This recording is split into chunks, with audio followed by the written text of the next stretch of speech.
Hi guys and girls, I'm Karel from the story department and I am wearing my purple shirt. You may know what that means. It means this is an important video. In this video I'm going to explain to you how I got into point of view and how I discovered point of view is a really important element in screenwriting. If you're a wannabe screenwriter, then today's video is an absolute must. So, I gave you the introduction to point of view. I showed you the difference between dramatic point of view and camera point of view. And if you haven't seen that video, I highly recommend you check it out. Just follow the link above the screen, or at least in the screen. But today I'm going to go back to a moment about 10 years ago when a very respected American screenwriting guru was visiting Sydney, and I had the privilege of working on a screenplay in a group that he was guiding. And at some point a question was asked about the point of view of the screenplay, and his answer was, well, the point of view of this story is omniscient. And that's when, you know, the hairs on my back all went up. And I thought, that is a weird answer. And at that point, I really believed that omniscient is not something that works for the screen very well, because we're supposed to engage with the characters on the screen. Therefore, we should be part of the story and not position ourselves outside the story. I think I've explained that in a previous video. Now, I was very surprised that this highly respected American author was, you know, in the assumption that omniscient point of view exists in the movies. And I think there are exceptions, and, you know, occasionally you will have an omniscient point of view, but it is so rare you don't need to worry about it. But I asked him the question. I had the, I shared a car on the way to the hotel, and I asked him what his view was on point of view, and it turned out that he didn't really have any.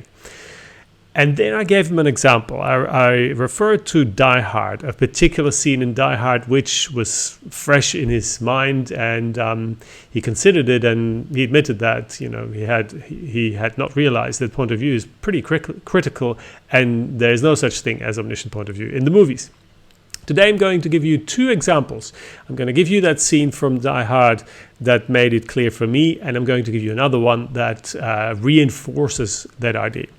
So the point here is that even if you have a single point of view movie, you may shift out of that point of view and then back into that main point of view. You don't go to an omniscient point of view. You actually go to the point of view of another character most of the time. Now, the scene in Die Hard goes somewhere towards the end of Act 2, when Gruber manages to open the vault. And I want you to pay particular attention to the tone of that scene, because it's really, really important. At that particular point in the story, our hero, John McClane, is at his lowest point. He's, he's got his bleeding feet, and he's cornered. He doesn't know how to solve the issue. Nobody trusts him except his buddy Powell outside. And so it's looking as if everything may have failed, and it is the high point for the antagonist. That often happens. Structurally, the low point for the hero is the high point for the antagonist, and that occurs towards the end of Act 2 of many movies, most movies, I'd say. But what is important now is that we're at the lowest point for McClane, so it's not a happy moment. But guess what happens? At that particular point in the story, we shift to Hans Gruber, and we share the emotion that he experiences when the vault, the final vault, the seventh vault at the top of Nakatomi Plaza opens, and he's got what he wants. So let's have a quick look at that particular clip. It's gonna go. It's gonna go!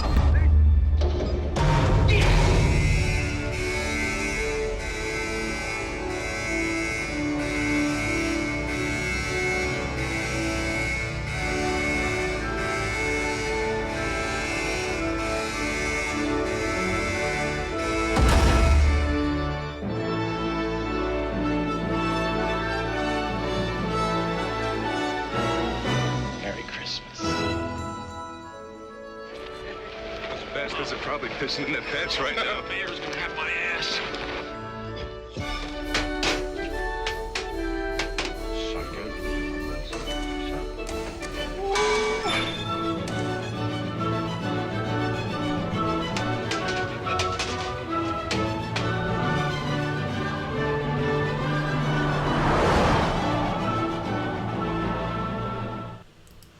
So you see, that is not a neutral emotion. We really go into the point of view of Gruber and we experience what he experiences. So we shift the point of view from John McClane to Hans Gruber. I'm going to give you an even more striking example where we really experience tension. We experience concern that at that point the other character experiences. And again, it'll be the antagonist. Now, the clip I'm going to show you is from Psycho, Alfred Hitchcock's Psycho. It's going to contain a major spoiler.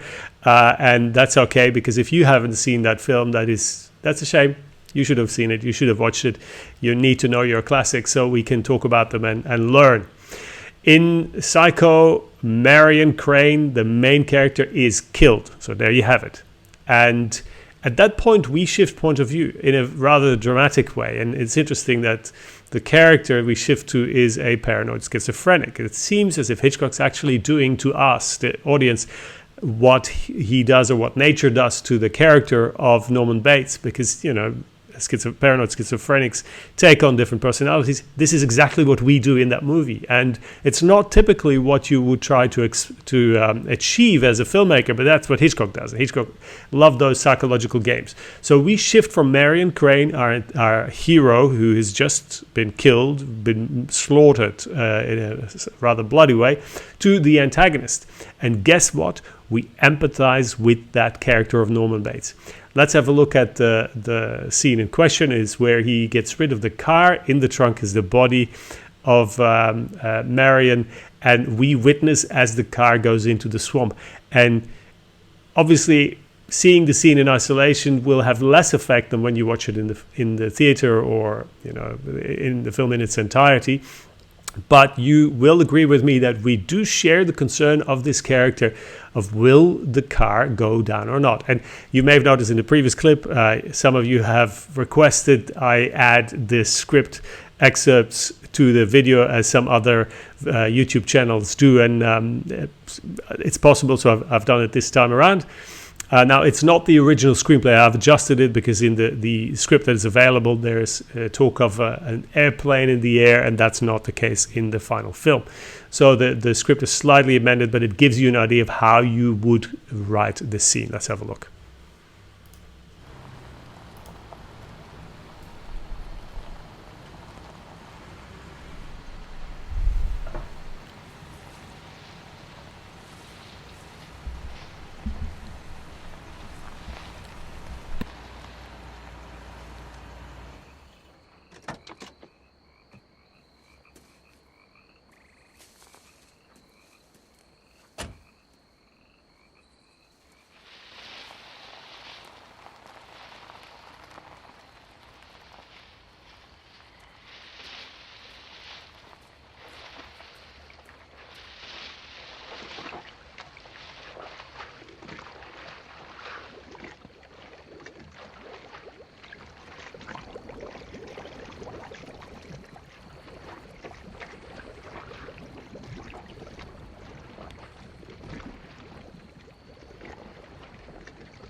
So there you go. As you could tell, we are in the point of view of this antagonist character, and we share his concern. We share his anxiety, his fear that he might be found out. So the point of this video, to just recap, is that there is no such thing as omniscient point of view. We're not that viewer who knows everything and has a neutral perspective. No, we go in the point of view of the character. We share their emotions, and that's how you create the most powerful cinema, particularly in certain genres. Now, this doesn't apply for every type of screen story, and in particular television is very different, and there are types of films where you shift a lot. But the point here, my main case would be that omniscient point of view is not necessarily a very helpful approach to creating strong engagement in a film. We speak about shifting point of view rather than omniscient point of view.